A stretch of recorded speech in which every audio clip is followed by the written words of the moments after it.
Okay, Jodi, so you have gone through some surgeries for the facial paralysis, and you've been working with a great doctor out in California. It is now the end of June 2023. What's the latest update? The latest update is actually a few things that we just found out this week. I did a Zoom consultation with my doctor, Dr. Azizadeh, who is in California at the Facial Paralysis Institute. And the last time that I met with him, we had undergone this gracilis muscle transfer to try to reanimate my face and to create some functionality and mobility again in my face, the process called facial reanimation. And things weren't coming together quite as we had hoped. And so he said, let's give it a little bit more time and see if the nerves will innervate and give some more power to this muscle that we transplanted into my face. And I got on a Zoom call with him this week, and almost as soon as he looked at me, I think he had a pretty good idea of where things are. And his response was, yeah, some of what we had hoped for is probably not going to happen the way that we wanted. And the issue that I'm facing right now is this muscle that we transferred into my face. This is my thigh muscle, so it's a muscle that came out of my left thigh.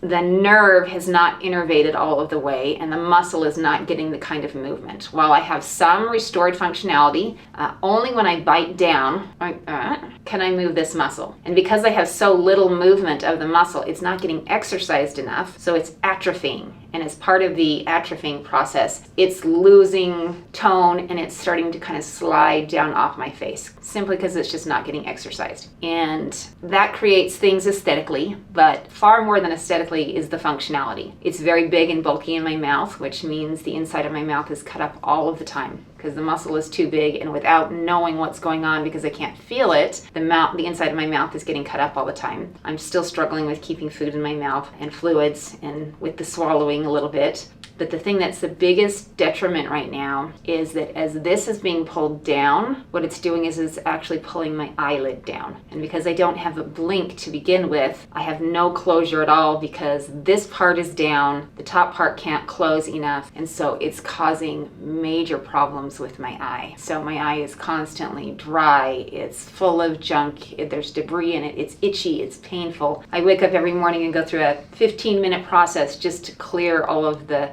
junk out of my eye to be able to sort of see, and ultimately it's putting my eye at great risk to have it exposed so much. So the outcome and the reality is that we need to go in and do more surgery in order to help create a better outcome. And so it looks like this fall I will go in and have surgery. He will go in and trim the muscle so that the size of the muscle is actually a little bit smaller, since we know now it's not going to get the exercise it needs. It needs to be a little bit smaller. So he will cut it and trim it, and then he will detach it from where it's hooked up right now. He will probably cut it off a little bit so it's smaller, and then he will do an overall lift.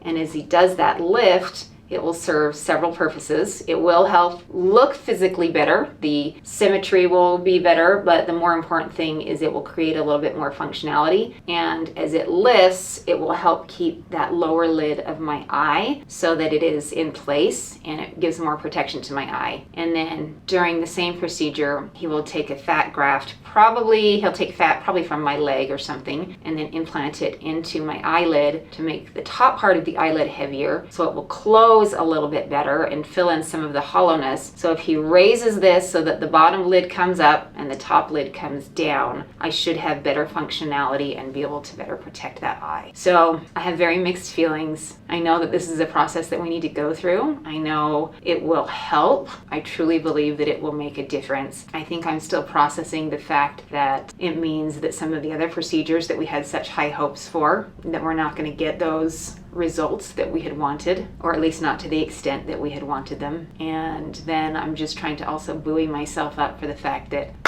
we're going to do this again. I'm going to have another big surgery, and I need to prepare myself mentally and physically, and then start doing all of the other preparations, the worldly preparations, the getting the calendar ready, buying tickets, making plans, making sure family's taken care of, getting hotels, making sure someone can be there in California to help me through this process. So it's a lot to think about. And honestly, I've spent the last week going through it all in my own head before I've been willing to open up and tell anyone about it, so that I could process it for myself and accept where I am, so that I can go forward with the best attitude possible, so that we can also have the best outcome possible. So it's a long answer to a short question, but that's where we are.